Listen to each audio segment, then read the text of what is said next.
নমস্কার বন্ধুরা, পিওর ভেলফুডের আরো একটি নতুন পর্বে আপনাদের অনেক অনেক স্বাগত জানাই। বন্ধুরা, আজকে আমি আরো একটি নতুন রেসিপি নিয়ে চলে এসেছি, সম্পূর্ণ আটা দিয়ে আটার বিস্কুট। এই বিস্কুটটা খুব কম সময়ে আমি বানিয়ে দেখাবো। আপনারাও বাড়িতে ঝটপট এই বিস্কুটটা বানিয়ে নিতে পারবেন খুব কম সময়ে। তো আপনারা দেখতে থাকুন আমি আটার বিস্কুটটা কিভাবে তৈরি করি। আমি এখানে এই রকম বাটির 2 বাটি আটা নিয়েছি। আটাটা ভালো করে আমি চেলে নিয়েছি। এবার আটার মধ্যে দিয়ে দিচ্ছি লবণ।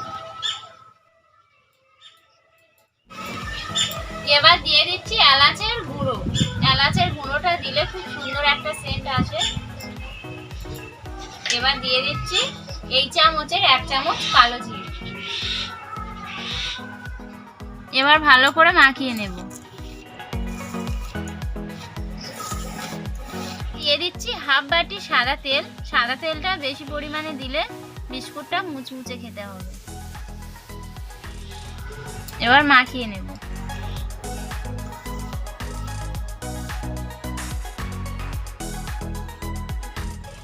দেখুন এইরকম বালির মতন ভেঙে যাচ্ছে, মানে খুব সুন্দর মাখাটা হচ্ছে। আপনারা এইরকম ভাবেই মাখবেন।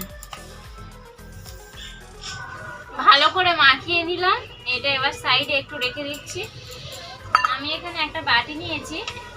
বাটিতে এরকম বড় চামচে 1 চামচ চিনি নিয়ে নিচ্ছি।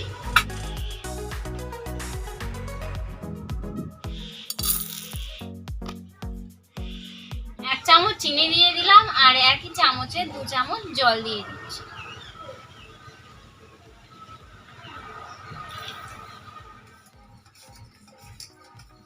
তো এই চিনির জলটা নিয়ে আটায় একটু একটু দিয়ে আমি মেখে নেব।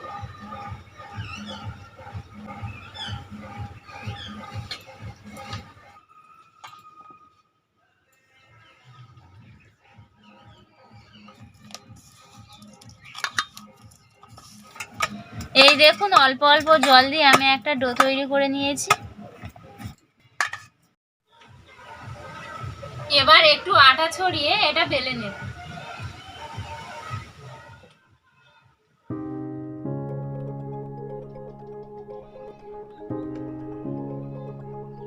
আমি বেশি পাতলাও করিনি, বেশি মোটাও করিনি। এই দেখুন এইরকম ভাবে বেলে নিয়েছি।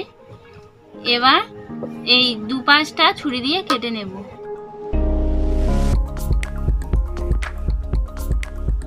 এবার আমি ছুরি দিয়ে বিস্কুটের শেপে কেটে নেব।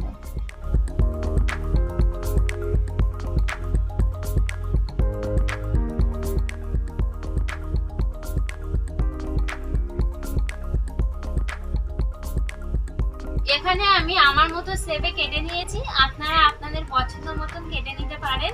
এবার আমি একটা ডিজাইন করব। আমি একটা ছুরি নিয়েছি। ছুরিটার পিছন দিকটা নিয়ে এইভাবে ডিজাইন করে দেব। এইভাবে একটু চেপে চেপে কাটতে হবে, নয়তো তেলে ভাজার সময় দাগগুলো মুছে যাবে। এইভাবে একটু চেপে চেপে দেবেন।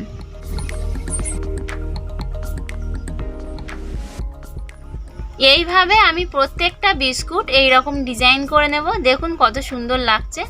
আপনারা আপনাদের ইচ্ছে মতন ডিজাইন করে নিতে পারেন।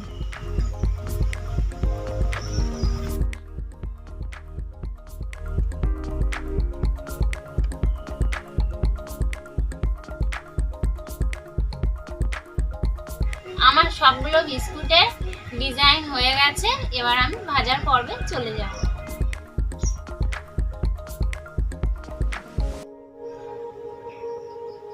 কড়াইতে দিয়ে দিচ্ছি সাদা তেল।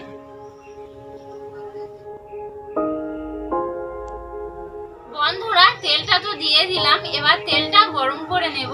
আর যখন বিস্কুটগুলো দেব তখন জালটা কম দিয়েই বিস্কুটগুলো ভাজবো, তাহলে বিস্কুটটা ভালো ভাজা হবে। তেলটা গরম করে নিয়েছি। এবার বিস্কুটগুলো দিয়ে দেব।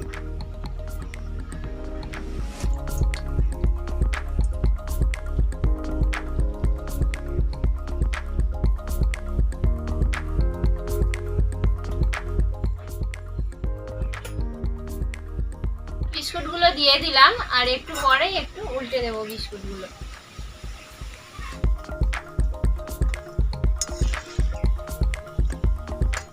বিস্কুটগুলো লাল লাল করে ভেজে নিয়েছি।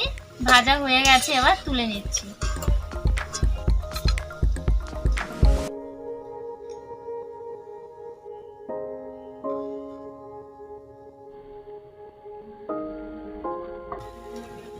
বাকিগুলো একইভাবে ভেজে নেব।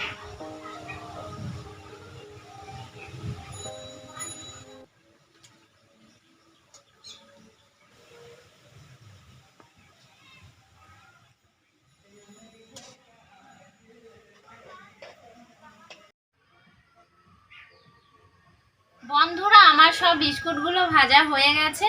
আর দেখলেন তো, হাতে খুব কম সময় নিয়ে আর খুব সহজেই বিস্কুটগুলো আমি বানিয়ে ফেললাম। এইরকমই স্টেপ বাই স্টেপ আপনাদেরও এইরকম হবে। দাঁড়ান, আমি একটা বিস্কুট ভেঙে আপনাদেরকে দেখাই।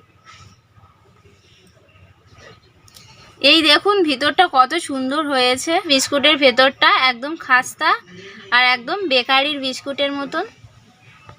তো বন্ধুরা, কেমন লাগলো আমার এই রেসিপি? আপনাদের যদি ভালো লেগে থাকে তাহলে অবশ্যই করে আমার চ্যানেলটিকে সাবস্ক্রাইব করে পাশে থাকা বেল বাটনটি প্রেস করবেন এবং লাইক, কমেন্ট ও শেয়ার করতে ভুলবেন না। তো আপনারা সবাই সুস্থ থাকুন, ভালো থাকুন। আবার দেখা হচ্ছে পরের একটি রেসিপিতে। ধন্যবাদ।